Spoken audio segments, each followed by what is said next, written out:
예, 시작하겠습니다. 반갑습니다. 에, 오늘은 12가 13가인데요. 12가 13가가 좀 분량이 적어서 같이 이렇게 하는 것으로 시간을 맞추도록 그렇게 하겠습니다. 12가는 노동 착취의 금지와 사회적 약자의 보호입니다. 어, 먼저 성경 구절을 봉독해 드리고 시작하도록 하겠습니다. 신명기 24장 14절로 15절 말씀입니다. 공공하고 비난한 품꾼은 너희 형제든지 내 땅 성문 안에 우거하는 객이든지 그를 학대하지 말며 그 품삯을 당일에 주고 해진 후까지 미루지 말라. 이는 그가 가난함으로 그 품삯을 간절히 바람이라. 그가 너를 여호와께 호소하지 않게 하라. 그렇지 않으면 그것이 내게 죄가 될 것임이라. 아멘. 교회에서 왕왕 우리가 여러 가지 하나님께 순종하며 복음을 전한다라는 미명하에 우리 한국 기독교는 너무 그것에 주류화되다 보니까 성경에서 말씀하고 있는 그 약자에 대한 돌봄, 약자에 대한 보호, 약자에 대한 이해까지도 좀 망각한 듯 합니다. 그것이 어떻게 보면 전도하는 일, 이런 일에 비해서 아주 작은 일로 간주되는 것 같아요. 성경에서 말씀하는 일 중에 무엇이 무겁고 중하고 무엇이 약한지는 모르겠습니다만 아마 그런 차이가 없는 것으로 알고 있는데 그래서 우리가 좀 더 노동 착취를 하고 있는 것은 아닌지 비단 사회에서뿐만 아니라 교회에서도 교회 내에서도 노동 착취가 분명히 일어나는 걸 제가 최근까지 목도하였거든요. 그래서 그런 문제를 사회와 연관해서 한번 오늘 살펴보도록 하겠습니다. 먼저 예를 제가 좀 들어놨습니다. 다이아몬드와 커피디에 숨은 아동 노동 착취. 신혼여행을 마치고 돌아온 회사원 이모 씨는 오전 내내 그녀의 결혼 반지를 구경하는 동료들 때문에 일에 집중할 수 없었다. 그녀의 손에 끼워진 결혼 반지는 세계적인 명품 보석상 뉴욕의 티파니사에서 가공해서 생산해서 판매한 1캐럿짜리 다이아몬드 반지로 한동안 주변 사람들의 부러움을 살 것이다. 그녀는 점심 식사 후 스타벅스에서 진한 원두 커피와 초콜릿 케이크를 먹으며 그동안 못다한 이야기를 나눴고 퇴근길에는 남편과 함께 운동하기 위해 나이키사의 운동화와 트레이닝복을 구입했다. 그런데 그녀는 다이아몬드 반지와 한 끼 식사보다 비싼 커피, 초콜릿 케이크, 고가의 운동화 및 트레이닝복 뒤에 하루 10시간 이상 일하면서 시간당 50센트도 못 받는 아동들의 비참한 현실이 존재한다라는 것을 알고나 있을까? 이게 여러 가지 요즘 뭐 주로 젊은 부부들, 그런 것들을 통해서, 예를 한번 들어봤는데요. 우리가 생각할 거리들이 좀 많지 않을까, 이런 생각이 듭니다. 이제 제 딸아이가 결혼 적령기에 이미 접어들었죠. 뭐 사실은 이제 큰 아이가 28이거든요. 그런데 제가 그렇기 때문에 요즘 그 결혼하는 결혼 시장, 특히 결혼하는 그 여자들의 그 뭐 처녀들의 로망이라 그럴 거예요. 보면 이 결혼식에 굉장히 큰 관심을 쏟는 것 같아요. 요즘 그 결혼하는 부부들을 보면.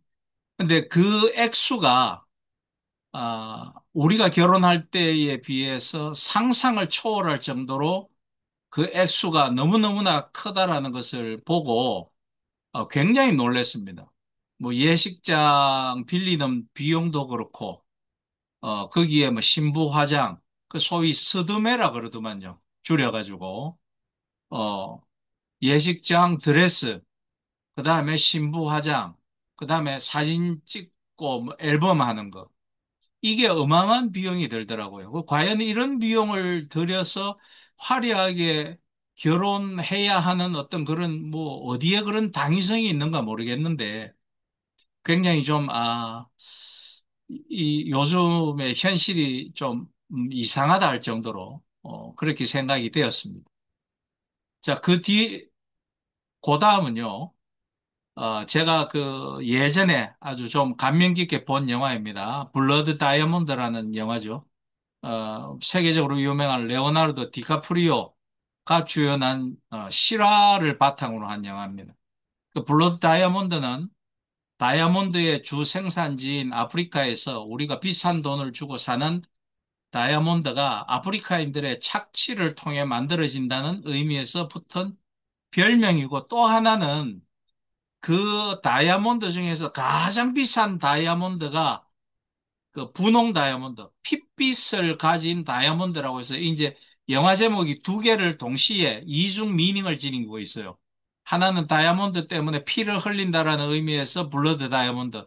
하나는 그 중에서도 가장 값비싼 다이아몬드가 블러드 다이아몬드. 근데 그 다이아몬드 채굴을 하는데 그 갱도도 어떤 경우에는 뭐 깊은데 거기에 덩치 큰 어른들보다는 어린이들을 그 이제 여기 블러드 다이아몬드 영화에서도 그 장면이 잠깐 나오죠. 어린아이들을 그 안에 넣어서 다이아몬드 채굴을 하고 지금도 세계에서 루비 그 주산지가 스리랑카죠. 그 보석의 섬이라고 하지 않습니까? 그 스리랑카에는 주로 채굴하는 게 어린아이들. 이 스리랑카에서 그 루비를 채굴하고 있는 그런 게 나옵니다. 그래서 단순 착취가 아니라 이 다이아몬드를 착취하는 수준이 너무 살벌해서 2001년 그렉 캠벨이 다이아몬드 잔혹사라는 책을 출간했는데 이 책을 통해서 시에라리온의 블러드 다이아몬드에 대한 참상이 세상으로 알려지게 되었죠. 저 밑에도 한 내용이 나옵니다만 또 어른들은 도망가고 죽고 했기 때문에 이 다이아몬드 광산을 지키고 노동자들을 탄압하는 그 경비병으로 누구를 쓰냐면 소년병을 쓰죠. 마약을 먹여가지고 정신을 혼미하게 해가지고 에, 굉장히 좀 그 현실을 알고 나면 굉장히 좀 가슴이 아픕니다. 그런데 아시겠지만 전 세계 다이아몬드 및 금, 보석류를 휘어잡고 있는 다섯 메이저 회사가 있는데 이 다섯 메이저 회사 아까 말씀드린 뉴욕의 티파니사도 마찬가지고 오너가 모두 유태인들입니다. 유태인들의 그 보석 세공은 구약 시대부터 유명했죠. 성전에서 어, 그 우리 출애굽기를 읽어보면 알잖아요. 벌써 보석 세공하는 그 기술이 상당히 이 유대인들은 진전됐기 때문에 후에 디아스포라 돼가지고 유럽에 흩어지면서 보석 세공으로 아주 이름을 떨쳤죠. 그러니까 종로 상가에서 다이아몬드 반지를 하나 맞추기 위해 몇 달 동안 월급을 모았다고 가정합시다. 이렇게 모은 돈으로 다이아몬드를 구매하면 이 돈이 시에라리온 반군의 주머니에 흘러들어가 반군이 무기를 사 사람들을 쏴 죽이고 아이들의 손발을 잘라버립니다. 이 책을 바탕으로 2006년 에드워즈 스웍 감독이 바로 이 블러드 다이아몬드라는 영화를 만들었습니다. 기회 되시면 한번 보시면 좋을 것 같습니다. 다이아몬드, 커피, 코코아 등은 아동 노동 착취 구조에서 생산되는 대표적인 품목들로 이들의 주요 생산지인 아프리카와 중남미 지역에서는 상당수 아동들이 광산과 농장에서 노동력을 착취당하고 있죠. 특히 다국적 자본이 제3세계 국가의 영토와 노동력을 잠식하면서 아동노동 착취의 문제는 갈수록 더 심각해지고 그 지역도 확대되고 있습니다. 아동노동 착취의 자본주의 역사에 대해서 잠시 보겠습니다. 16세기에서 18세기 사이에 중세의 독립수공업자들은 사라지기 시작했고 대신 기업가에 종속된 임금 노동자가 등장했습니다.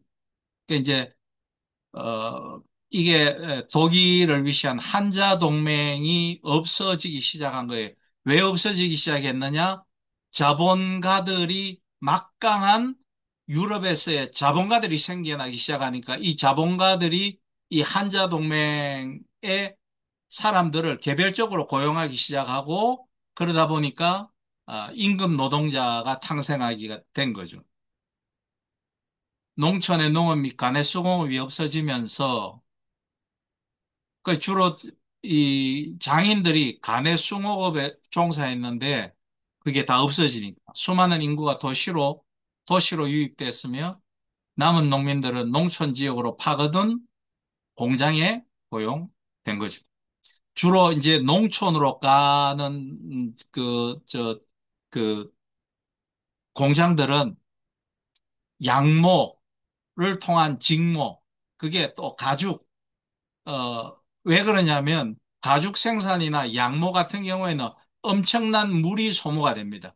그러니까 이게 도시보다는 농촌으로 가죠. 또 값싼 노동력이 거기에 있고 이미 산업혁명이 시작됐을 때 우리가 예전에 공부했습니다만 산업혁명이 시작됐을 때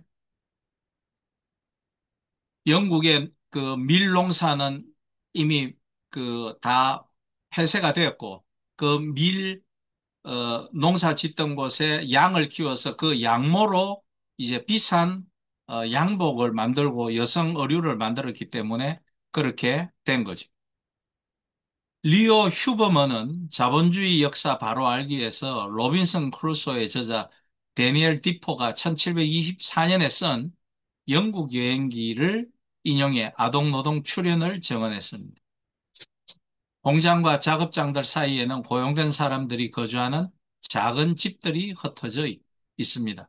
그곳에서 노동자와 그의 아내, 아이들이 언제나 숨쉴 틈도 없이 실을 뽑고 배를 짜는 등의 일을 합니다. 제일 어린 아이부터 노인에 이르기까지 놀고 있는 사람은 아무도 없고 모든 사람이 자기 생활비를 벌고 있습니다. 4살 넘은 아이는 거의 없지만 그 어린 것들도 일손으로 쓰기에는 충분합니다라고 그 여행기에 썼다라는 거죠.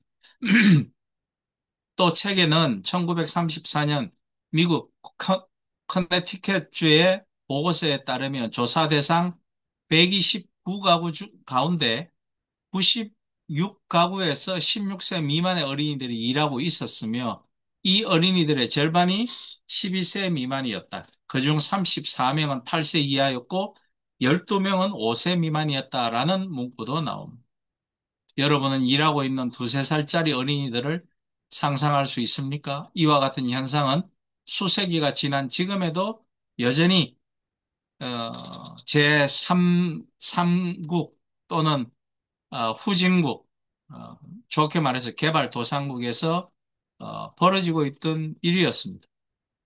당장 어, 3, 40년 전만 하더라도 우리나라에 아니 비교적 최근까지 아동 노동이 분명히 존재를 하고 있었죠. 일하는 아동 현황. 빈민국일수록 아동 노동 착취 정도는 심각하고 선진국이라도 빈민층의 아이들은 노동 현장으로 내몰리고 있습니다.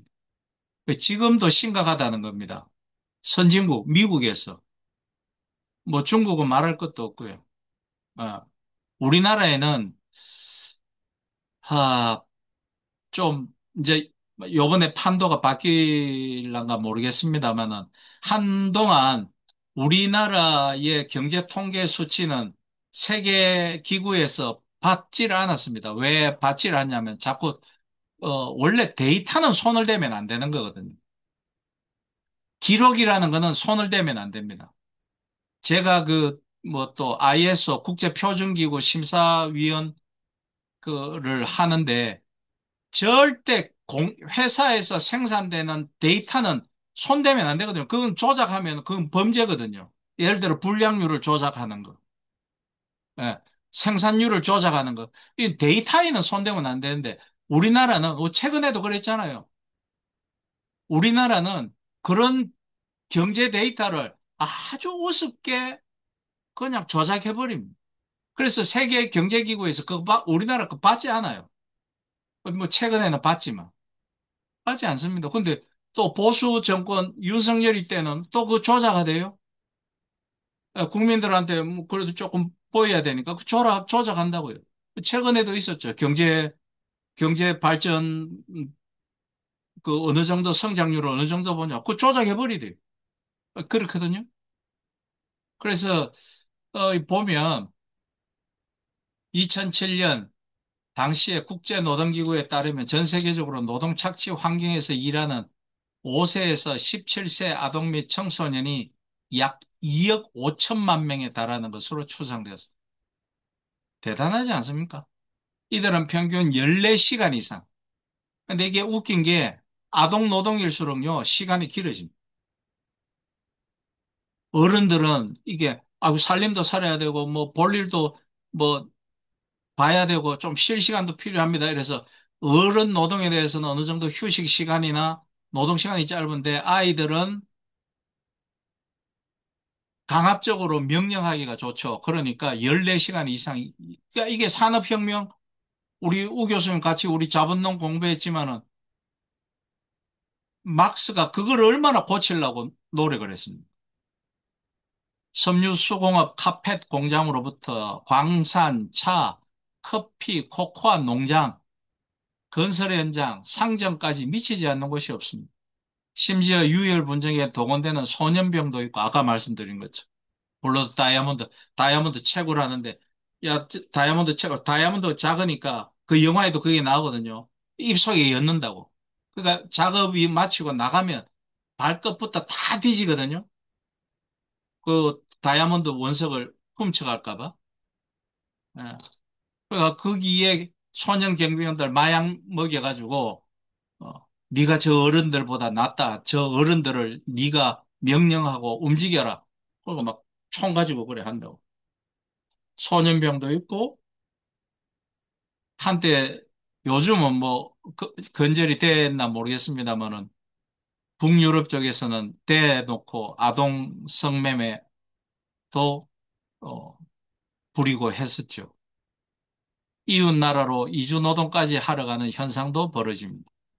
앞서 16세기에 있었던 아동 노동과 지금 뭐 우리나라가 외노자라고 불리는 외국인 노동자들에 대해서 좋은 대우를 뭐 좋은 대우라기보다도 한국 노동자와 비슷한 대우를 해준다? 안 하잖아요.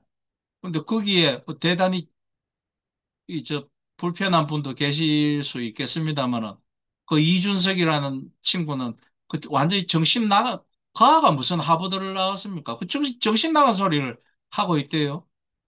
임금 지역별로 임금을 차별해서 준다고요?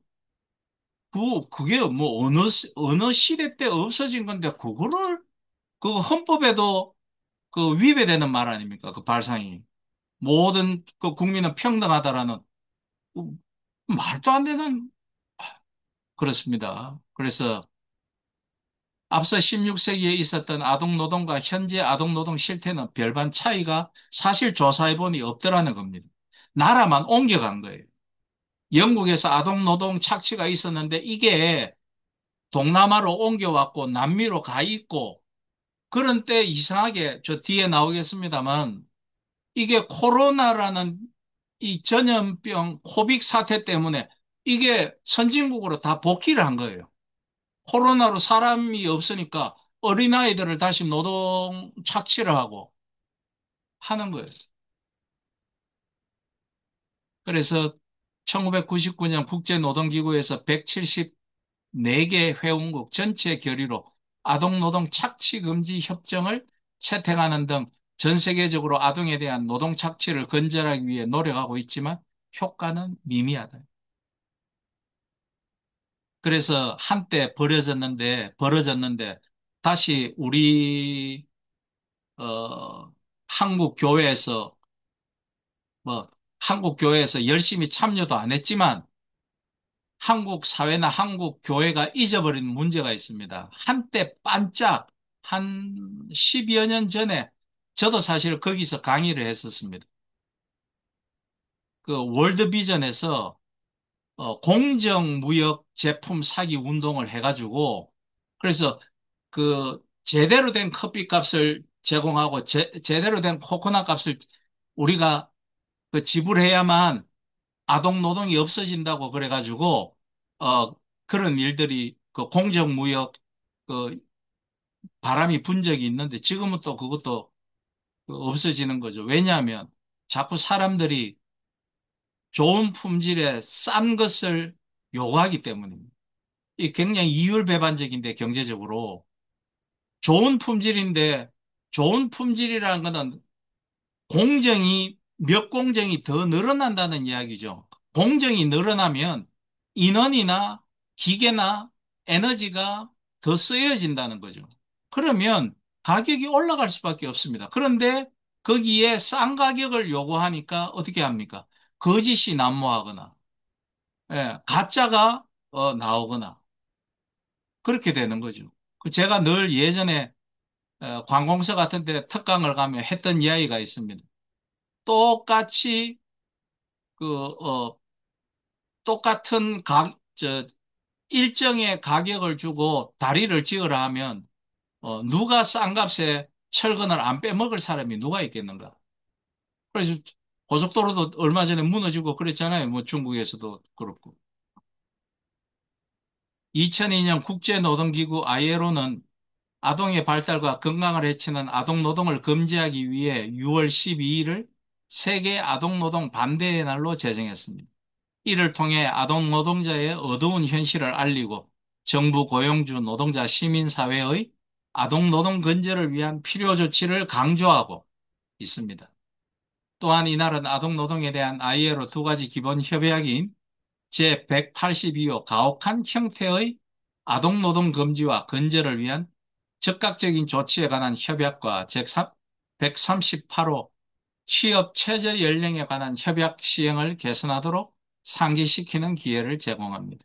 2024년 세계 아동 노동 반대의 날 주제는 ILO 회원국 전체가 비준한 협약 제182호 채택 25주년을 기념하여 우리의 약속을 지키자 아동 노동을 종료하자로 선정되었습니다.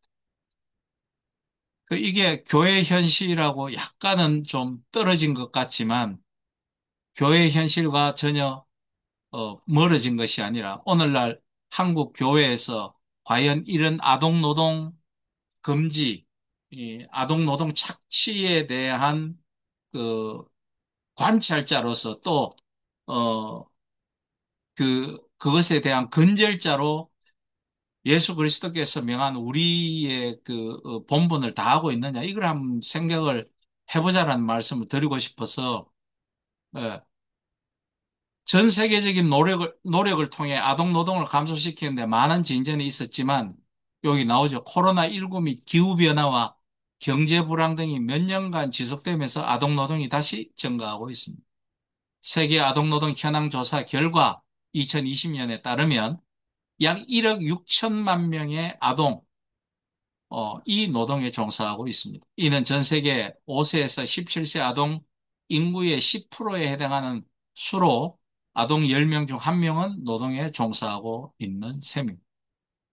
또한 아동 수의 절반인 7,900만 명의 아동이 건강 및 안전을 보호받지 못하는 위험한 노동, 건설, 제조, 채굴, 뭐, 심각하죠.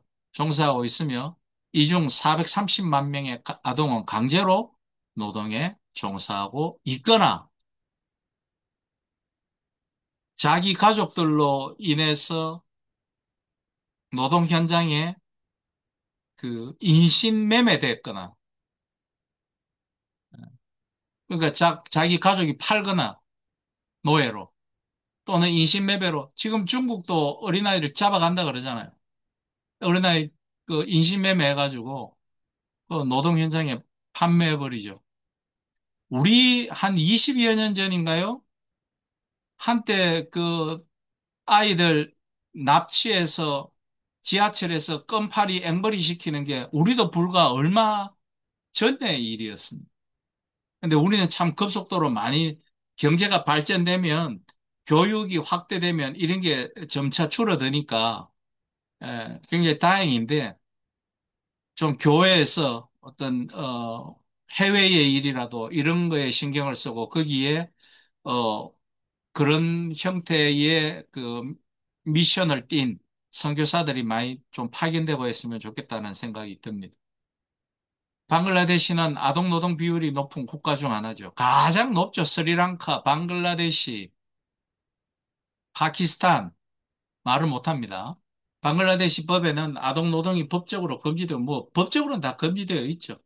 14세 미만의 아동은 어떤 직업에도 고용되지 않아야 하고 18세 미만의 아동은 위험한 작업에 고용되어서는 안 된다고 명시는 되어 있지만 현재 170만 명의 아동이 노동에 종사하고 있다고 방글라데시 통계청이 2022년에 한 겁니다. 저거 했을 때는 저 숫자를 줄였을 거란 말이에요. 부끄러우니까. 예. 적어도 한 30%는 깝니다. 엄청난 수가 있다는 거죠. 이는 오히려 2013년에 비해 8만 명이 증가한 수입니다. 깠는데도 증가했다. 자동차 수리, 쓰레기 수거, 용접, 제조업, 가죽 및 플라스틱, 버스 도우미 등 위험한 노동에 종사하는 방글라데시 아동 수는 2024년 현재 106만 명이라고. 어, 조사한 자료로만 그렇습니다. 이러한 만연한 아동 노동의 주요 원인은 교육 접근성의 부족.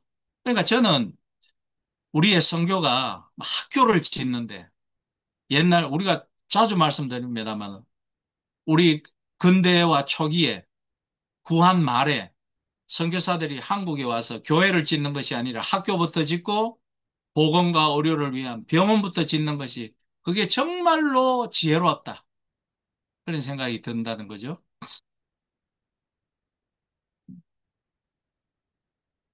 교육 접근성이 부족하고 보호자의 소득 생산 능력이 부족하고 기후변화 및 자연재해로 인한 취약성과 아동 존재 및 권리에 대한 인식 부족. 그러니까 저 애는 내 아들이기 때문에 내 거다라는 그런 개념들. 그게 우리 기독교 세계관이 들어간다면 그 사람들에게 생명의 존중, 하나님이 맡겨준 어, 하나의 고유한 거룩을 위한 생명체라고 본다면 그런 게 없어질 것이 아니겠냐 이 생각이 든다는 거죠. 방글라데시 정부도 ILO 협약 100, 제138호와 182호에 모두 비준했지만 국내 법률 및 정책의 공백으로 인해 아동 노동 문제가 쉽게 해결되지 않고 있는 현실입니다. 아동 노동은 아동이 당연히 누려야 할 아동의 어린 시절을 빼앗습니다. 최소한의 아동 권리가 지켜질 수 있도록 함께 목소리를 내지 않으면 1억 6천만 명이 겪고 있는 아동 노동 문제를 해결할 수 없습니다. 마태복음 18장 10절에 상가 이 작은 자 중에 하나도 업신여기지 말라. 너희에게 말하노니 그들의 천사들이 하늘에서 하늘에 계신 내 아버지의 얼굴을 항상 배웠느니라. 라고 되어 있는 말씀을 우리가 한번 되새길 필요가 있는 것 같습니다. 또 소비자들의 사고 전환과 실천이 필요하다는 거죠. 예. 교회에서 우리가 설교할 때 젊은이들에게 설교를 할 때 청년부 목사, 젊은 청년부 부목사에게 맡길 것이 아니라 담임 목사들이 어, 호화찬란한 결혼 문화에 대해서 한번 짚어주는 것도 좋은 설교가 안 되겠나 하는 생각도 들고요. 몇 년 전 미국에서는 한 인권운동가가 세계적인 스포츠 브랜드 나이키사와 리복사가 아동 노동자의 임금을 착취하고 있다고 폭로해 소비자들의 항의와 불매운동 시위가 있었습니다. 뿐만 아니라 예전에 기억나시죠? 2002년 우리가 한일 월드컵 했을 때에 어, 그, 이 노동운동가들이 방글라데시, 이 파키스탄에서 어린 노동자들이 만든 그 피파 축구공을 쓰지 못하도록 한 일이 있었습니다. 그때 그 어린 노동자들에게 시간당 뭐 임금이 몇 센트도 안 되니까 그, 그 공을 피파에서 인정하지 마라. 그래서 제대로 된 가격을 주고 그 축구공을 피파에서 피파 공식구로 해가지고 쓴 적이 있었죠. 그런 운동이 벌어져야 되는데 작금에는 이 코로나 사태로 전 세계 경제가 힘들다라는 상태로 그것에 또 눈을 감는 거죠. 전 세계 경제가 불황에 들기만 하면 없어지는 것 중에 하나가 환경운동과 바로 그 노동착취. 그러니까 이 노동착취는 아동뿐만 아니라 어른들에 대한 노동착취도 어, 눈 감게 된다는 거예요. 이제는 소비자 스스로 윤리성을 가져야 합니다. 가격이 싸고 품질이 좋은 것만 찾는 것이 아니라 말씀드렸지만 가격이 싼데 품질이 좋을 수는 없습니다. 그거는 이율 배반적인 거예요. 품질이 좋으려면 공정이 복잡해지고 사람이 많이 노동자를 쓸 수밖에 없고 에너지를 많이 쓸 수밖에 없기 때문에 품질 좋은 게 어떻게 그러니까 거기에 어떤 거짓이 들어옵니까? 짝퉁이라는 거짓이 들어오죠. 싸고 품질 좋은 것이 없으니까 사고 품질 좋은데 브랜드를 하고 싶은 우리의 허영심을 사탄이 교묘하게 이용해서 짝퉁이 하는 거죠. 얼마나 많은 젊은 아이들 가운데 얼마나 많은 짝퉁을 하고 있습니까? 요즘은 심지어 화장품 짝퉁까지 나온다라는 거 아닙니까? 예. 상품이 만들어지는 과정에서 인권 침해, 환경 훼손 등의 비윤리적인 과정이 있었다면 과감히 거부해야 하는 것입니다. 이것이 저는 교회에서 전 교인들에게 좀 알려야 되지 않겠나. 이를 묵인하고 구매한다면 우리 역시 간접적으로는 아동 학대 범죄에 일조하는 것이 되는 것입니다. 더 나아가 아동 노동 착취 문제를 단순히 열악한 노동 여건을 개선하자거나 노동력에 상응하는 대가를 지불하는 것으로 해결하려 들어서도 안 됩니다. 근본적으로 아이들이 노동 현장을 떠나 건강하게 살 수 있는 환경을 마련해 줘야 할 것입니다. 그래서 17세기에 레이커스가 그 아동 노동에 지쳐서 교육도 받지 못한 아이들을 위해서 주일학교 운동을 벌였는데 지금 몇 세기가 지난 지금 한국 교회는 그런 거를 다시 돌아보지 않는다라는 거예요. 그런 건강한 환경을.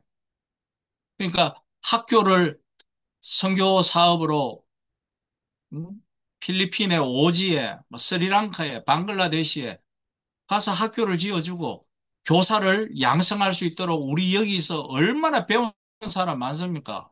예. 여기도 지금 뭐 박사가 몇 사람 앉아 있잖아요. 같이 가고. 어, 저보고 뭐 아프리카 단기 봉사, 그건 단기라도 석 달 갔다 왔으니까 단기 봉사 갔다 온 그 권사가 저보고, 그것도 그 상담학 박사인데, 저보고 목사님 가나 좀 가가지고 봉사 좀 하이소 이러더. 경시학 교수 겸 신학 교수로 봉사 좀 하이소 이러더라고. 뭐, 월급 같은 건 없고 밥만 미기 줍니다. 아, 나는 안 되겠다. 그랬는데.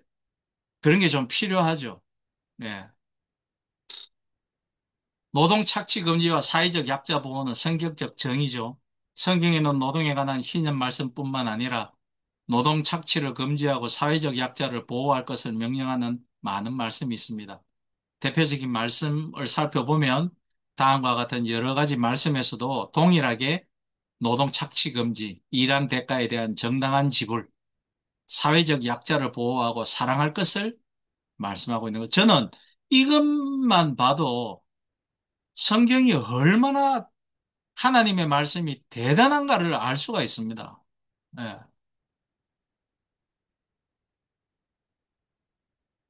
여기 보십시오. 요 출애굽기 22장 21절로 23절 보면 나는 이 말씀 읽고 막 전율이 돋았는데 너는 이방 나그네를 압제하지 말며 그들을 학대하지 말라. 너희도 애굽 땅에서 나그네였습니다. 너는 과부나 고아를 해롭게 하지 말라. 네가 만일 그들을 해롭게 함으로 그들이 내게 부르짖으면 내가 반드시 그 부르짖음을 들으리라. 그러니까 부르짖게 하지 말라는 거죠. 저 밑에 보면 또 뭐가 있습니까? 임금을 그날 일한 그 임금을 여기 있죠. 보라, 너희 밭에서 추수한 품꾼에게 주지 아니한 삭시 소리 지르며 그 추수한 자의 우는 소리가 만군의 주의 귀에 들렸네요. 삭시 소리 지른답니다. 제가 이거 목걸이 송연하더라고요. 예, 이게 얼만큼 하나님이 벌써 인간들의 삶 가운데 돈이라는 것에 대한 중요성을 인식시켜 주시는 거죠. 그걸 우리가 깨닫고 있었다면, 예, 교회 내에서도 부교육자들에 대한 정당하지 않는 대우, 또 교회에서 보면 제가 느낀 건데요. 부교육자를 지내면서 제가 느낀 것입니다. 교회에서 보면 공사를 발주한다든지 인테리어를 새로 한다든지 뭐를 하면 꼭 거지짓을 합니다. 아까 우리 앞에서 읽은 것처럼 가격은 한없이 싸게 주면서 좋은 것, 품질은 최상의 것을 요구하죠. 아, 이게 하나님께 바치는 건데 돈은 요만큼 받고 안 받으면 좋고. 저는 그렇게 해서 교회 정축하다가 그 장로와 건설업자 안수 집사라던데 어, 교회 안에서 육두문자 정광훈이처럼 육두문자 써가면서 싸움하는 걸 제가 들었고요. 거기에 무슨 신앙이 있다고 하겠습니까? 노동에 관한 여러 성경 말씀에 담긴 하나님의 뜻과 원칙, 원리는 자기 땅에서 열심히 땀 흘려 일하여 자기 노동의 열매를 누리게 하고 노동 착취를 하지 말라는 것입니다. 이를 현대 사회에 적용하려면 노동의 결과를 최대한 보장해주는 법과 제도를 실시하면 됩니다. 예를 들어 땀 흘려 일한 노동의 결과에 대해서는 감세나 면세를 해줌으로써 노동의 결과를 보장해 줄 수 있습니다. 또 땀 흘려 열심히 일하려는 노동자를 우대하고 우대 및 장려하고 노동 착취를 막을 수 있는 노동법과 제도를 실시할 수 있습니다. 뭐다 있지만 우리가 잘 적용을 안 하고 있는 거죠. 뭐 최근에 지금 대선 주자들끼리 문제되는 것도 그러는 거죠. 예, 노동자가 노동 현장에서 다치거나 죽었을 경우 재해법에 대해서 좀 강력하게 하자고 했을 때 우익 보수 쪽에서는 하지 말자요. 기업가에 그래서 예. 실업자가 발생하면 직업 재교육과 일자리 알선, 사회적으로 합의된 기간 내에 실업수당 지급 등 사회적 안전장치를 마련하여 다시 일할 수 있게 만들어 줘야 한다는 거죠. 예를 들어서 교단에서도 다른 거 하지 말고 이런 거를 교단에 좀 적용하면 어떨까 하는 생각을 해보자라는 겁니다. 교단 내에서도 예컨대 어, 부목사나 전도사 하다가 바로 교회에서 나와가지고 다음 임지에 갈 때까지 어떤 뭐 몇 개월의 기간, 임지를 찾는 동안의 기간 동안 교단에서 그 전에 사례비를 받을 때 일정 부분 거기서 받아서 적립해 두었다가 그 전도사나 부목사들이 생활할 수 있게끔 어, 실업 그 보험처럼 그렇게 줄 수도 있는 그런 문제들을 약자 보호를 위해서 교단에서도 생각해 볼 수 있지 않겠냐. 그런 말씀인 거죠. 노동정의 실천하기, 자기 노동의 열매를 보장하고 노동 착취를 하지 말라는 성경 말씀과 희년 말씀을 정부가 법과 제도로 실시하기 전에라도 개인과 공동체, 교회가 다양한 방법을 통해 실천할 수 있습니다. 우선 고용주는 이윤 추구에만 머무르지 않고 고용 창출과 노동자의 복지 향상을 핵심 목표로 사업을 경영하면 좋겠죠. 예. 문제는 내 이윤이 내가 만든 업이고 내가 성장시킨 업이기 때문에 내 것이라는 주장이 강하면 이윤을 더 많이 챙기려고 하는 것이죠. 그 이윤을 갖다가 정당하게 노동자와 함께 나누려는 노력만 있다면 그게 문제가 되겠습니까? 교회에서 그런 거를 가르쳐야 된다. 노동자를 고용하여 일을 시켰으면 노동자가 일한 만큼의 대가를 충분히 주면서 노동 착취를 하지 않도록 노력해야 합니다. 또 회사 내에서 비정규직 노동자를 고용하지 않도록 노력하고 IMF 우리나라가 97, 96년 12월부터 IMF가 터지기 시작해가 보통 IMF 관리 사태를 97년으로 보는데 97년, 98년 IMF 관리 사태를 지나면서 우리 사회에 갑자기 생긴 직종이 있습니다. 그게 바로 비정규직이죠. 비정규직이 많아진 겁니다. 기업이 앓는 소리를 하니까 그래 알았어. 그러면 너희들이 그 마음대로 고용을 해촉할 수 있고, 그러니까 해고할 수 있고, 또 고용할 수 있는 권리를 줄게. 기업에 손을 들어준 거죠. 어렵다니까. 어려워서 들어줬는데 그것이 개선이 되더라도 그걸 전혀 개선시키지 않고 있습니다. 지금 전부 다 비정규직이잖아. 대부분이 비정규직입니다. 그래서 2년마다 정말 말 잘 들으면 2년마다 계약을 해주고 아니면 그냥 자동 끝내버리는 거죠. 자동 끝내버리는 사람들이 대다수입니다. 고용하지 않도록 노력하고 혹 비정규직 노동자를 고용하더라도 정규직 노동자와 임금과 복지의 차별을 두어서는 안 되는 것입니다. 그러니까 비정규직 하는 거 좋다 이거예요. 비정규직 하는 대신에 동일 노동, 동일 임금을 지급하라 이거예요. 정규직이라 하고 비정규직과 차별을 둬가지고 임금이나 복지에서 차별을 두면 그거 어떻게 하냐는 겁니다. 예. 그런 거를 교회에서 좀 목소리를, 대형 교회 가면은 뭐 기업체, 장로들, 대표이사 장로들, 뭐 집사님들 수두룩하잖아요. 이런 거 한 번만 이야기를 좀 해주고 우리가 한번 노력을 하자. 그것이 하나님에 대한, 하나님이 우리에 대한 사랑 아이가라고 이야기해 준다면 만날 헌금 더 받아가지고 기복신앙이나 가르치고, 그 되겠냐. 고용주는 노동자가 쉬지 않고 계속 일하는 것을 멈추고 하나님 앞에서 안식할 수 있도록 주말 노동은 하지 않도록 힘써야 되고 회사 사정에 맞춰 노동자의 안식과 재충전을 위한 월차, 그다음 월차는 지금 되죠. 안 쉬면 그냥 돈으로 주대요. 그다음에 안식월 휴가, 안식년 휴가를 도입해야 됩니다. 안식년이 우리나라에서 안식년 제도가 있는 유일한 데가 어딥니까? 대학교 아닙니까? 교수들. 그거는 비기독교 학교라도 안식년 제도로 해서 1년 쉬게 하죠. 그러니까 전부 다 또 뭐 미국 가고 그러대.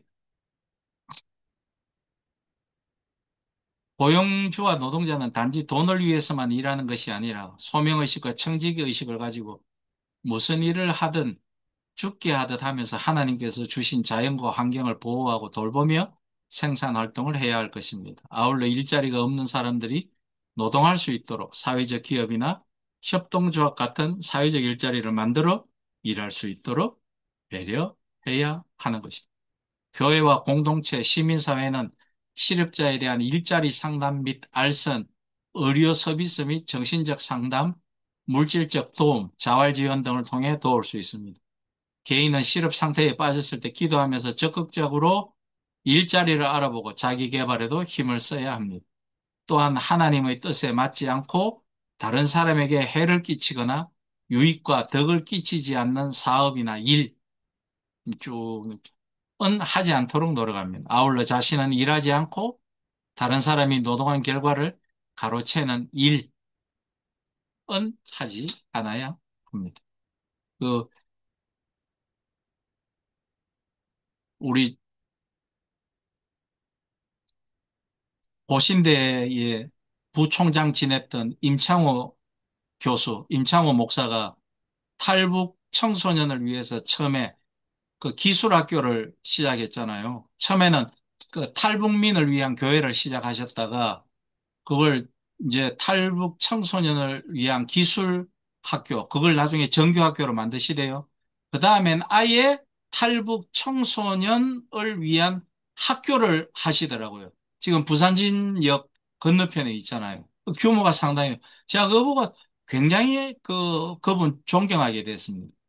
예, 그런 정말로 필요한 것을 교회에서 해줄 수 있는 그걸 위해서 그분이 뭐 경량각지 다니시면서 그 도네이션 받으시고, 그 청소년들이 집이 있는 것도 아니고 딱 기숙사를 만들어가 또 하시는데, 뭐 겨울에 김장값이 뭐 몇 천만 원 들어가시더라고요. 예. 그 참, 그, 우리 고신 임창호 교수 대단하시다 이런 생각을 했습니다. 예. 예, 지금 시간이 좀 돼서 예. 오늘 여기까지만 하고 다음에 여기까지 할까요? 예, 그래 해야 되겠습니다. 예. 그래서 일단 좀 해제하시고요. 공유 예, 중지합니다. 공유 해제하시고 예, 그다음에 우리가 조금 이야기를 나누면 좋겠습니다. 예, 예. 예. 그러시죠. 어, 오늘 또좀 거기 중요한 그 이슈를 이야기하셨는데 이게 참 자본주의에 어쩔 수 없는 그 측면이다 이런 또 이제 생각이 들기는 해요. 들긴 하는데 그래도 아까 이제 마지막 부분에 이제 뭐 수명의식이라든지 이런 걸 이제 언급하셨거든요. 제가 오늘 거기 이제 오후에도 우리 딸내미 둘이하고 와이프하고 이제 좀 이렇게 시간을 같이 가지면서 제가 그런 이야기를 했어요.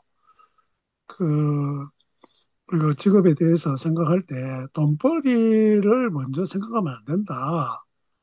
어, 제가 거기 이제 대학에 있을 때 학생들한테 좀 자주 이야기했고, 그 다음에 특별히 제가 거기 울산에서 이제 10년 반 이제 목회할 때 성도들한테 그런 이야기를 자주 했던 것 같아요. 뭐냐면, 예를 들어서 교사가 학생이 없으면 굶어 죽는다. 의사가 뭐 아무리 뭐 유능한 의사에서도 뭐 환자 없으면 뭐 굶어 죽는 거지. 그러니까 그게 예를 들어가 학생이 오면 진짜 이렇게 대접하고 환자 오면은 군림하려고 하지 말고 진짜 이렇게 좀 숨기는 그런 자세로 이렇게 해야 된다는 이제 그 원론적인 그런 이야기를 많이 했지요.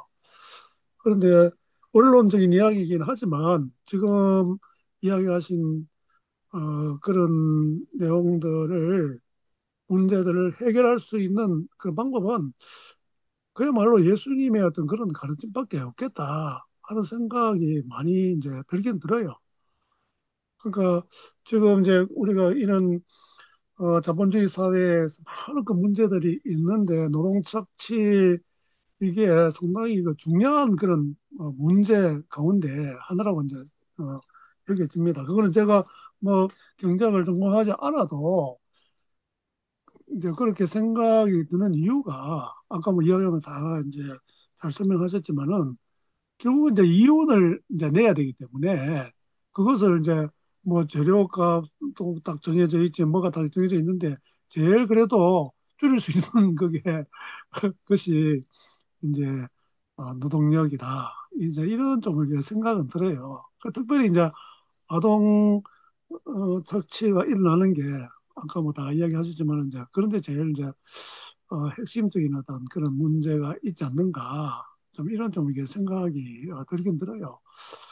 조금 뭐 연관이 되는지 모르겠지만 제가 이제 우리 큰딸은 지금 우리 나이로 이제 만으로 따지면 이제 만 3살 때 이제 우리 이제 양육원에서 이제 데려갔는데 그때 양육원에 갔을 때 근데 당장 내가 데려오지는 이제 않죠.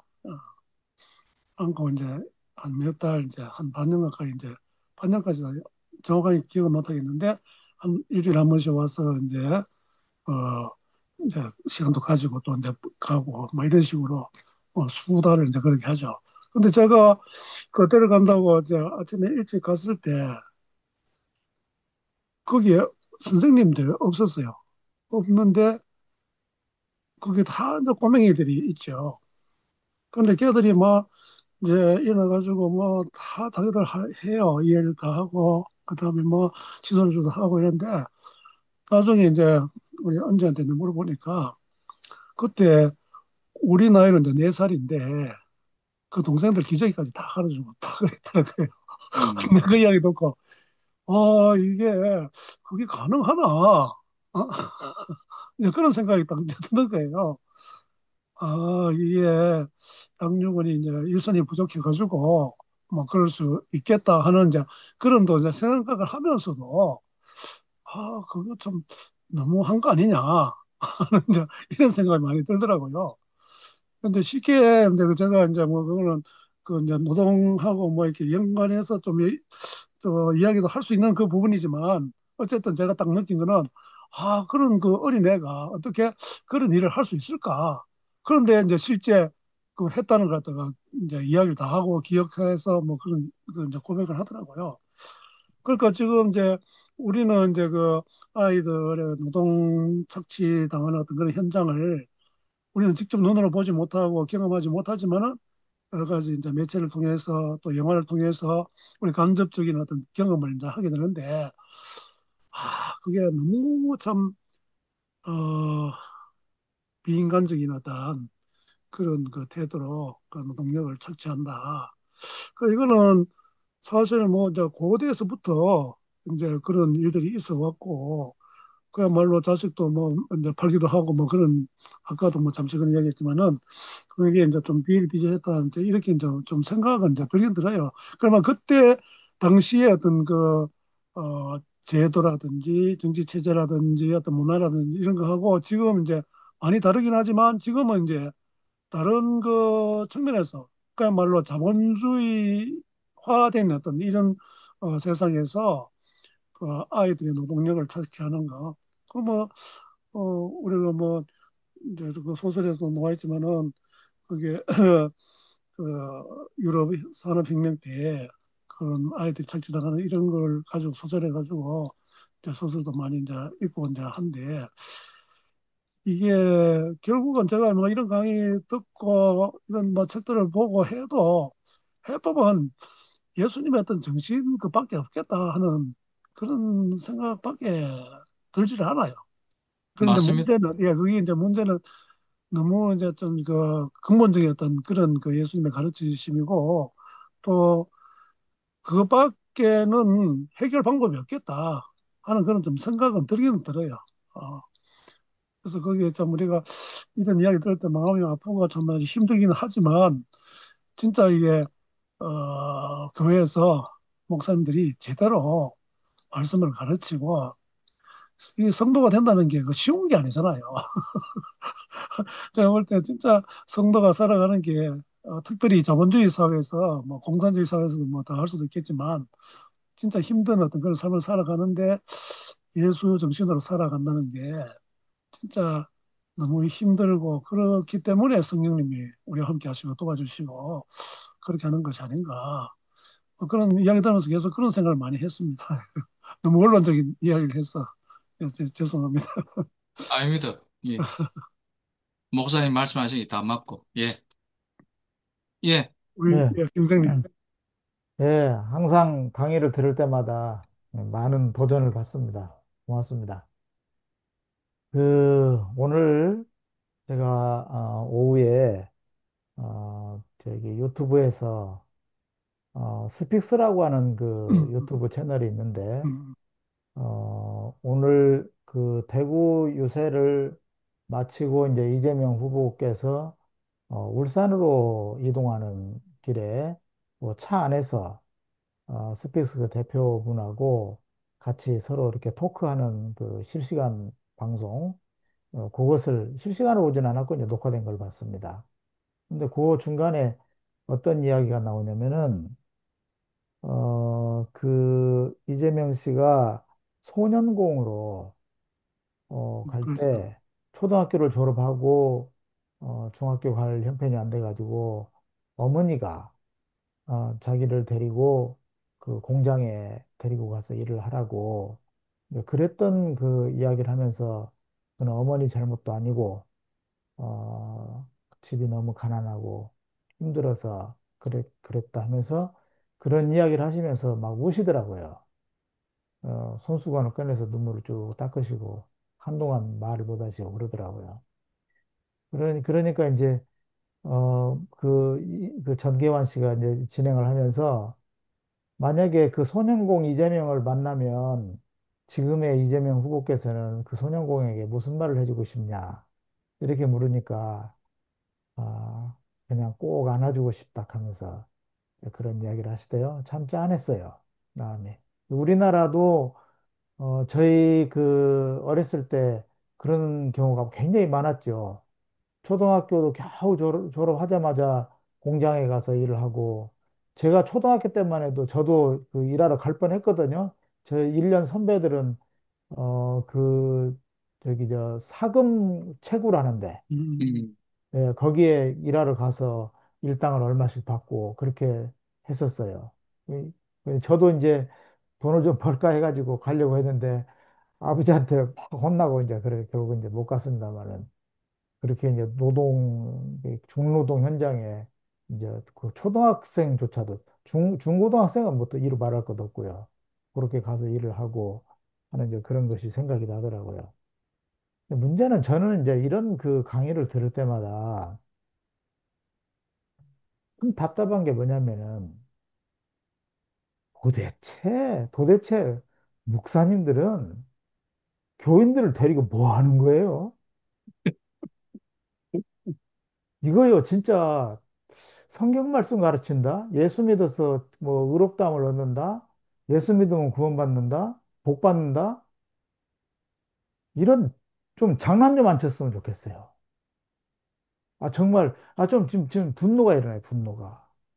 왜냐면 적어도 신구약 성서를 한 두세 번이라도 쭉 읽어보면은 얼마나 오늘 말씀도 인용했지만 그런 말씀을 읽을 때 엄청난 도전을 받고 우리가 뭐 신학은 잘 몰라도 예, 교리에 대한 깊은 이해는 없어도 적어도 우리가 하나님을 사랑하고 이웃을 사랑하고 나그네를 환대하고 그렇게 살아가야 한다는 것이 너무나도 기본적인 경천애인인데 이거는 제가 보니까 경천애인은 이 비기독교권 그러니까 지금 우리 그 조상들도 뜻 있는 분들은 다 경천애인을 알고 유교권에서도 알고 불교에서도 알고 다 알더라고요. 그러면서 어떤 그 자비의 정신을 실현하고 약자들을 보호하고 이런 그 페스탈로치 선생 같은 경우도 고아들의 아버지 그죠? 이렇게 하면서 슈바이처 박사도 물론 신학은 조금 우리가 공감할 수 없는 부분이 많지만 아프리카에 가서 일생을 또 그렇게 보내고 하는 이런 것들을 그 보면서 도대체 교회는 뭘 가르치는 거예요? 뭘. 제가요, 대구에서 이제 좀 큰 교회를 다니는데 그 교회가 이제 교회당을 지었습니다. 새로 교회당을 지었는데 엘리베이터를 안 하는 거예요. 엘리베이터를 안 하면은 장애인들이랑은 어떻게 거기를 출입하냐 이 말이에요. 네? 그래서 그 건축할 때 엘리베이터를 꼭 하셔야 된다. 에스컬레이터를 해야 된다. 우리 편하자고 하는 게 아니라 장애인들이 왔을 때 휠체어를 가지고 왔을 때 편리하게 화장실도 이용할 수 있고 해야 되는데 예배실 밑에 화장실 밑에 지하로 내려가야 되는데 엘리베이터가 없는 거예요. 이런 식으로 하면서 건축을 하는데 그것도 성전이라고. 주에 성전 짓는다고. 성전 하는데 제지교에서 이제 그 이야기를 꺼냈어요. 지금이라도 설계 변경해서 엘리베이터 설치하십시오. 이건 정말 아니다. 나중에 당에서 무슨 말이 나왔냐면요. 참 존경하는 부목사님 선배분한테 들은 이야기인데 건축위원장이 이런 말을 하더래요. 우리가 병신들을 위해서 집 짓냐? 예. 그런 말을 하더라는 거예요. 그냥 그 부목사님이 그 말 듣고 막 경악을 해가지고 완전히 그냥 입국다 했다고 하더라고요.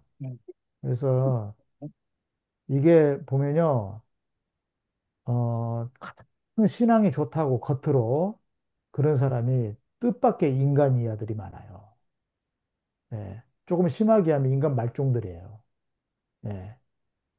제가 그 청년 시절에 이상근 목사님을 그렇게 존경하고 또 그 후임으로 온 정영환 목사님이라는 분도 막 부흥사고 막 저기 했지만 그 두 분이 교회 건축기에 이제 그 건축기를 겪으신 그때 목사님들이거든요. 아무리 신학 박사고 명남 신학대학에 뭐 교장이고 뭐하고 부흥사고 뭡니까? 그런 것 하나도 못 하는데. 그리고는 그 어떤 그 목사는 정영화 목사는 뭐 맨날 뭐 골프 치러 다니고 뭐 그렇다란 말입니다. 그런 과거의 그 상황이 지금 대형교회도 버젓이 그대로 일어나요. 네. 사실 뭐 그런 이야기 하려면 밑도 끝도 없죠. 진짜 뭐, 참 예, 안타까운 마음에 사실 그렇습니다.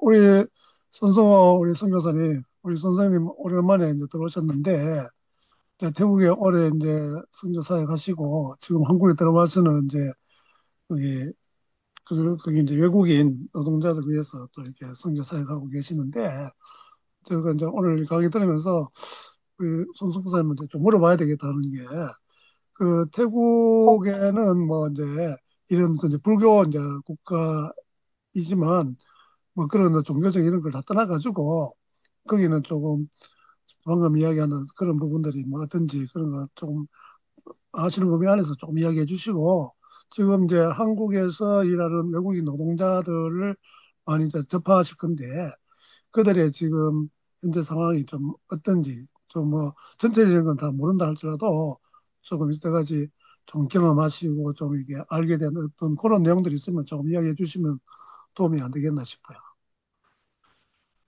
예, 일단 태국 같은 경우에는 이제 우리보다는 조금 여러 가지로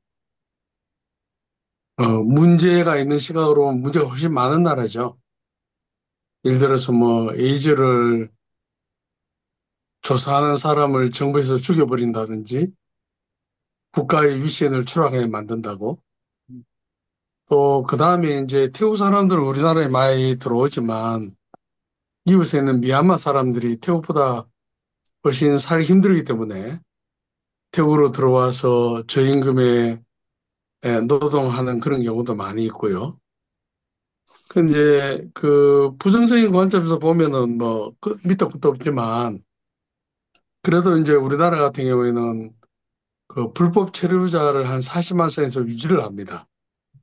지금은 뭐 38만 얼마로 좀 줄어들었기도 하지만 특히 이제 태국인들 같은 경우에는 대부분이 불법 체류자로 남을 수밖에 없는 이제 임금이 자기 나라보다 훨씬 많기 때문에 음, 그럼 이제 불법 체류자들의 건강 문제가 생기면 그걸 해결해 주는 어떤 단체나 그룹이 있습니다. 음, 일종의 지금도 브로커, 제가 브로커가 아니고 아니면, 선교사들 가운데 예, 예. 예, 불법으로 들어왔다 할지라도 음, 가능하면 치료를 잘 받을 수 있도록 지금도 이제 제가 사천에 있는 태국인 부부 그 사람들이 아파가지고 그걸 이제 해결해 주고 있는 가운데 있는데 음, 우리나라는 다른 나라에 비해서는 그런 쪽으로는 좀 잘 돼 있는 그런 편이고요. 그 다음에 우리나라를 어떻게 보면은 자기 나라하고는 비교할 수 없을 만큼 여러 가지 체제가 잘 되어 있는 그런 부분이 많이 있어요. 음, 그래서 이제 한국을 안 떠나려고 하죠. 예를 들어서 다른 나라의 불법 체류자가 일을 하고 하는 건 불가능한데 우리나라는 눈 감아 주거든요. 예, 음, 그런 면도 있습니다. 그래서 이제 어두운 면과 밝은 면이 있는데 밝은 면 쪽으로 보면 우리나라가 상당한 그 인권을 어느 정도 이렇게 인정해 주는 그런 면도 있는 것 같아요. 음. 다른 수준이 낮은 그 나라에 비해서 이제 방금 이야기하신 분이 그냥 열불날 만한 그런 이야기도 하셨지만 예, 하셨지만 그럼에도 불구하고 다른 나라하고 비교할 때 예를 들면 제가 이제 그 선교사로 있을 때 마을에 마을에 그 미얀마에서 거지처럼 돌아다니는 태국 국경 매사이라고 있는데 거기에 있는 아이를 데리고 온 거예요. 태국으로 데리고 왔는데 국민증이 없었습니다. 예, 국민증이 없이 이제 애를 그야말로 이제 아동 착취로 해서 어릴 때부터 이를 만해가 키도 아주 작은 그런 친구가 있었습니다. 그래서 이제 제가 그 제자들 두 명하고 그 마을에서 라오부족 마을인데 그 친구를 탈출시켰습니다. 치앙라이로 탈출시켜가지고 이제 주인이 그 이제 총을 가지고 있어 사람들이. 그러니까 걔가 걸리면은 죽여버린다고 이제 그렇게 하는데 그래서 결국 그 제자하고 힘을 합해가지고 치앙마이로 빼돌려가지고 나중에는 그 마을로 다시 돌아오게 해서 이게 이제 어느 정도로 착취하냐 하면 걔가 일을 하도 잘하니까 하루 종일 일하고 임금을 받아오면은 주인이 꼬박꼬박 챙기고 그 청년은 어, 집에 돼지가 있는 우리 위에 나무 판자로 얼기설기 되어 있는데 모기장을 만들어 자게 하고 그렇게 했어요. 뭐 한마디로 착취를 했죠. 예, 그래서 이제 우리 부부가 제자 두 명하고 작전을 꾸며가지고 치앙라이로 도망하게 하고 몇 개월 걸치면서 주인하고 계속 이야기해서 애를 결국 들여오게 해서 주민등록증을 살려가지고 음. 걔를 그 집에서 빼내가지고 결국 뭐 학교를 다닌 적이 없으니까 제자들이 하는 신학교에 라오어 공부도 하고 5년 동안 해서 결국 이제 신학을 공부시켜가지고 다른데 어느 고아하고 결혼을 시켜가지고 지금 교회 사역도 하면서 이제 한 가장으로서 차도 사서 하고 해서 그 이제 짜간데 그 짜가를 저 아들이라고 그래 부르죠. 그 사람들. 뭐 그런 소위 말하면 탈출시킨 그런 일도 있습니다. 그래서 어, 이제 그쪽에는 하여튼 뭐 나라가 뭐 소수민족도 많고 하다 보니까 마약이라든지 또 웃지 못할 그런 일도 많이 일어났는데 그래서 일단 이제 저 같은 경우는 선교사 입장에서는 제가 이제 뭐 태국인들 지금 불법 체류자가 지금 몸에 혹이 있고 해가지고 그 사람들을 이제 해결해 주고 있는 그런 상황인데 일단 전체 체제는 어떻게 되든지 간에 개인에게 맞닥뜨리는 것은 그 개인이 할 수 있는 부분에서 최선을 다하는 것이 맞다. 그래서 이제 사실 우리 부부가 사층까지 가서 밥 사 먹이고 대화하고 그렇게 하고 하면서 이제 그런 것들을 돌봐주고 있거든요. 예, 뭐 그 정도입니다. 예. 아주 실제적인 그 이야기를 해주셔서 대단한 일을 하죠. 예, 예. 그래서 저는 선교사님 말씀에 그 아주 감명도 받고 오늘날 우리 한국 교회에서 그런데 더 많은 우리 여기 불법 체류자들을 그 정상적인 법적인 지위를 얻을 수 있도록 교회에서 돕고 그렇게 해서 그 사람들을 여기서 훈련을 시키고 또 좋은 직장을 잡아줄 수 있고 또 그들을 태국으로 돌려보낸다면 그게 진짜 태국 복음화를 위해서 더 좋은 일이 아니겠는가 그런 생각이 또 들고 이런 또 길들이 선교의 길들이 있구나. 그래서 아주 그 감명 깊게 들었습니다. 그리고 아까 김정일 선생님 말씀, 나는 그 눈물이 날라 해가지고, 그 우리가 얼마나 못 가르쳤으면 장로 입에서 병신이란 말이, 저는 정말,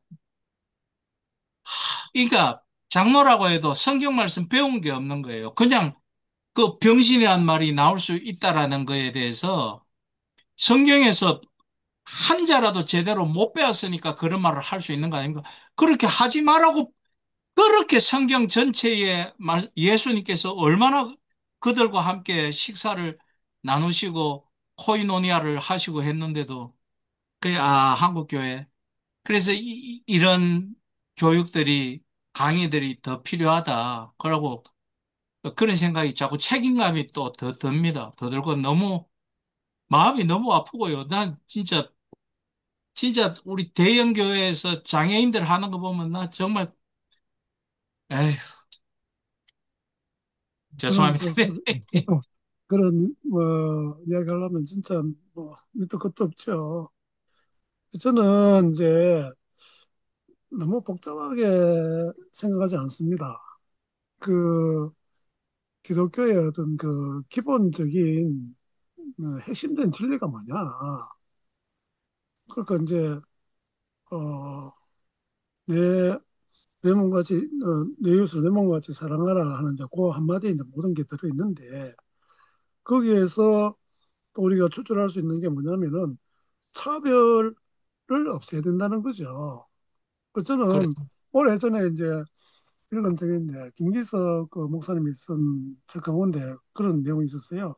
예수님은 이 빗금을 철폐하기 위해서 오셨다. 그럼 저는 그 읽었는데 그게 아직까지 제가 뭐 그 경력이 별로 없는데 그거는 아주 내리 박혀 있어요. 그 남자와 여자 뭐 여러 가지 이제 정상인과 뭐 비정상인이라든지 우리는 전부 다 빗금치잖아요. 그래서 어떤 사람은 이제 정의가 뭐냐? 억울함을 없애주는 것이 정의다. 그건 너무 또 심플하게 아주 확실하게 그걸 이야기를 해주더라고요. 그 왜 그런 억울함이 생기느냐? 이 차별 때문에 생기는 거잖아요. 따지면 다 똑같이 해주면 누가 그 억울한 그걸 호소하고 하겠어요.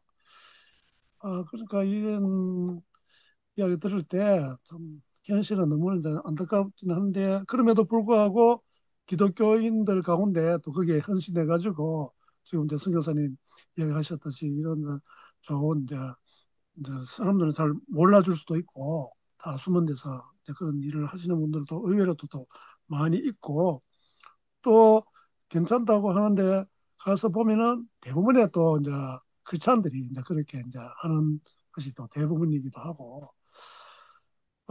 그런데 아까 이제 우리나라가 조금 뭐랬습니까? 인권에 대해서 좀 이렇게 아주 호의적이다. 뭐 이제 이런 이야기를 조금 이제 하셨는데 제가 볼 때는 그게 이제 호의를 베풀어서 호의라기보다는 제가 이제 판단하는 거예요.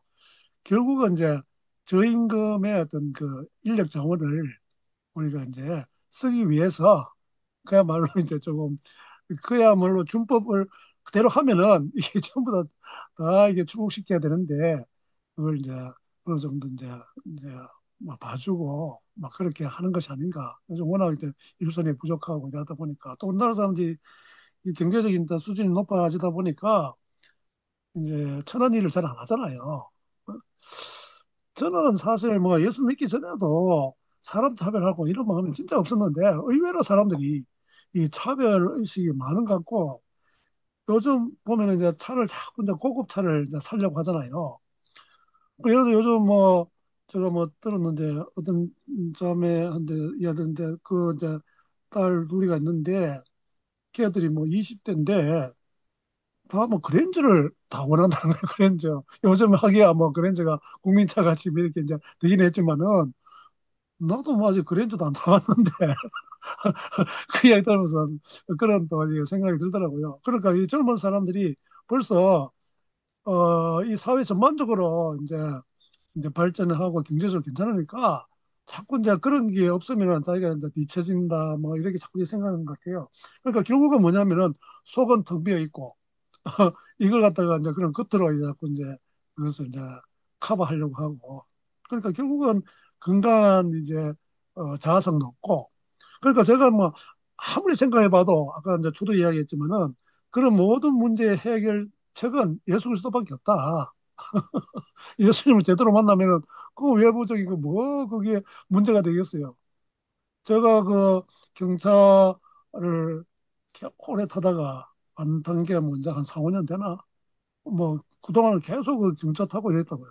그게 제일 뭐 싸게 치는데 나는 뭐 조금 뭐 그게 연료 절약하고 뭐 이제 시비 절약하는 그게 이제 중요하기 때문에 그랬는데 아이고 그런 거 보니까 이게 이걸 하나하나 뭐 이렇게 다 가르칠 수 없지만은 결국은 이제 이 목사들의 책임이 제일 크고 올바른 이제 기독교 그 정신을 이제 가르쳐야 되는데 진짜 아까 우리 김 목사님 이야기했지만 목사들이 진짜 뭘 하는지 저도 목사고 또 우리 김 목사 다 여기 이제 다 목사인데 참 우리가 스스로 좀 많이 좀 돌아보면서 우리 자신부터 좀 이렇게 제대로 이제 또 그렇게 살고 또 사람들한테 자꾸 그런 것 갖다가 이야기도 하고 깨우치게 하고 뭐 이렇게 하는 수밖에 없는 것 같아요. 무슨 뭐 특별한 뭐 비법도 없고 그래서 요즘은 드는 생각이 아이고 참 기도를 좀 많이 하면서 참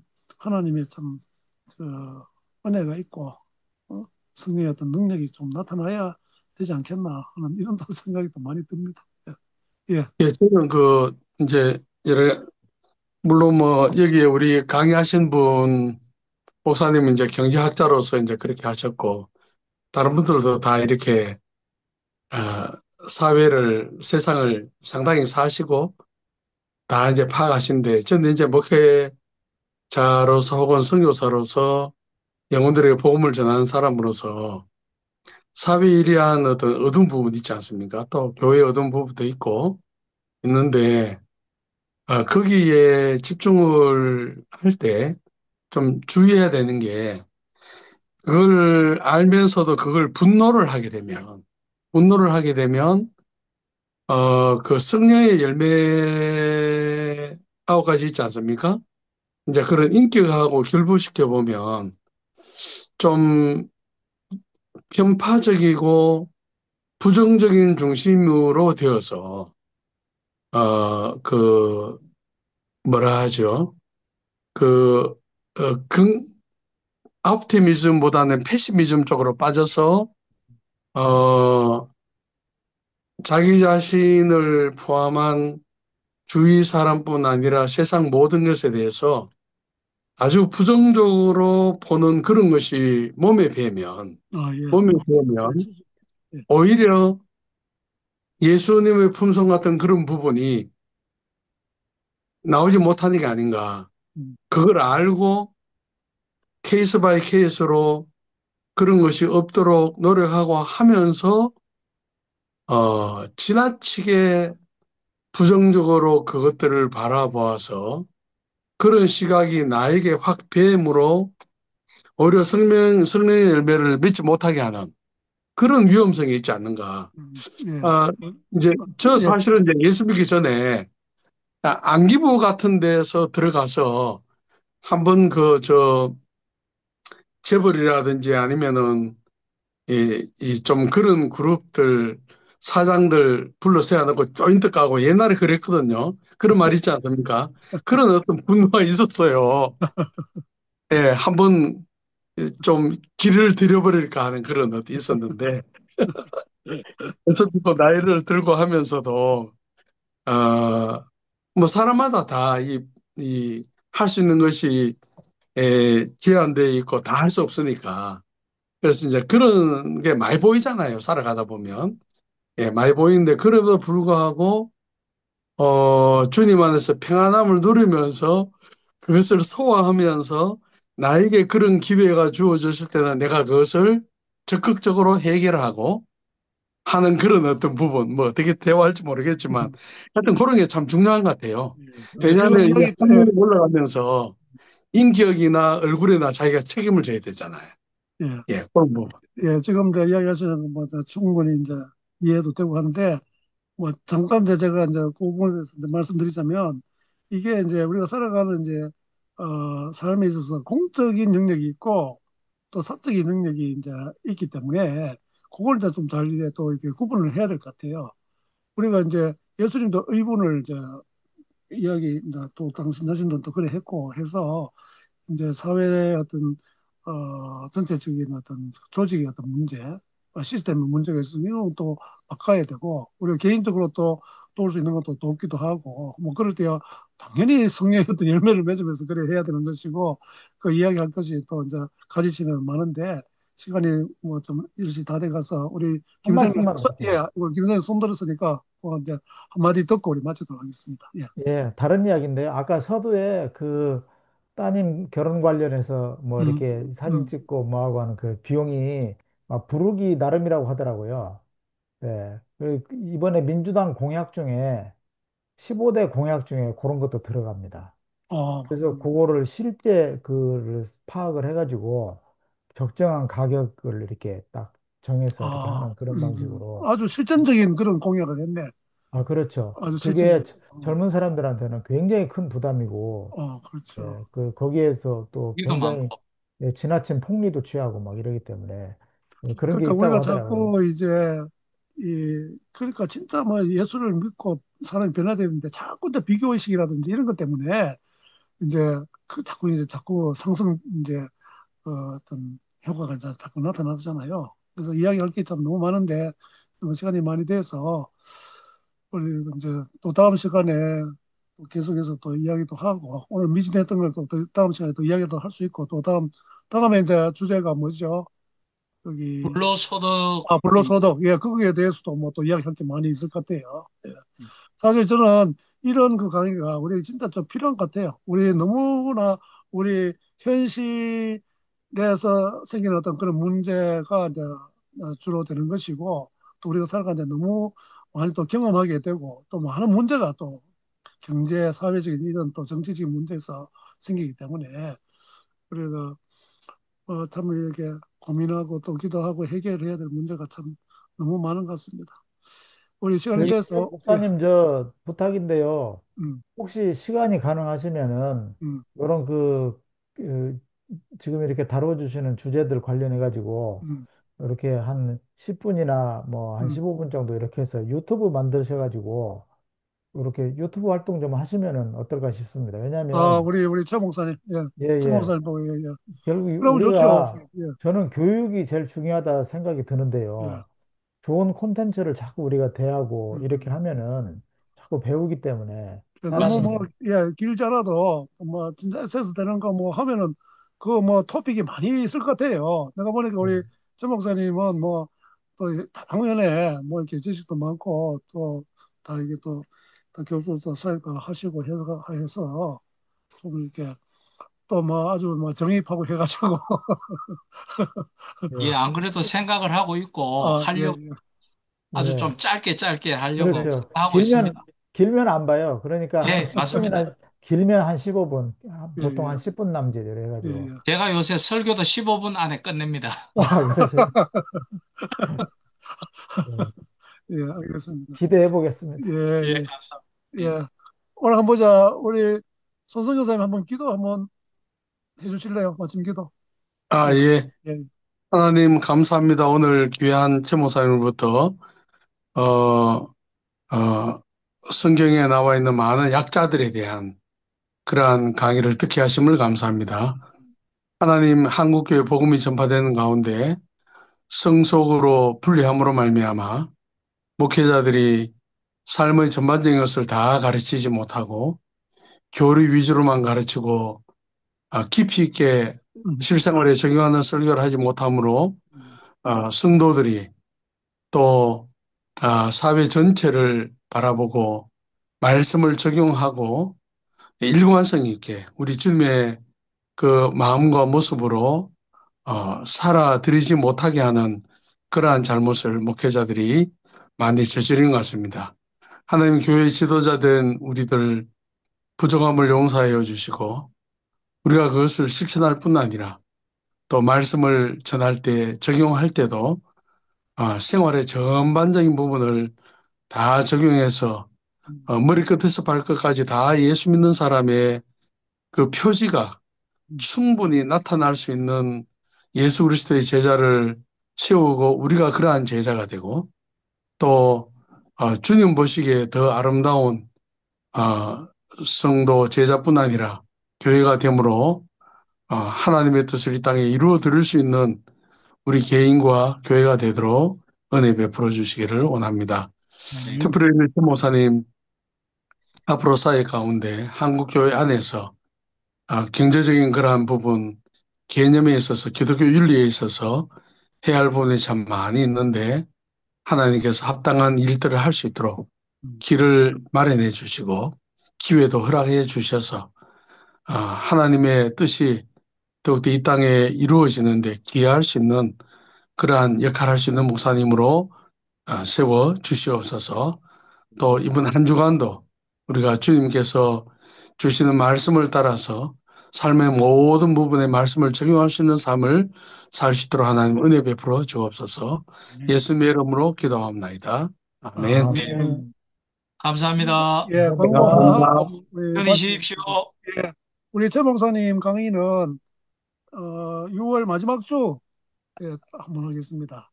그 네. 중간에 우리 박예벤 그 선교사님 또 두 분 해야 되고 그다음에 김세윤 교수 강의 하나 드려야 되고 해서 조금 이제 29일 날. 예, 이제 예. 조금 이제 이제 인터벌이 좀 긴데 그렇게 이해하시고 좀 기대해 주시면 고맙겠습니다. 수고하셨습니다. 안녕히 계십시오. 감사합니다. 예.